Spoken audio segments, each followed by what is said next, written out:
Hello guys, welcome to today's video. In today's video I'm showing you how I did my analysis on gold and Eurusd. So let's dive in. So this is gold chart. So you can see how I did my analysis, how I drew the trends, how I mark the points of resistance and the points of support, which the market now break out of the trend. This I'm looking for to short gold right now. So this was how I short gold, and this is where I took my profits on gold.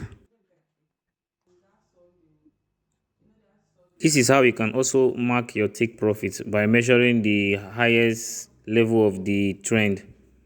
So sometimes you might be confused on where to take your profit. So you can just do it this way. Okay guys, this is EURUSD chart.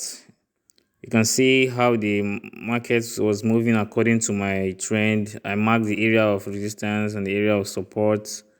So at this point, what I'm looking for is to go long on EURUSD and take my profits at the top resistance level.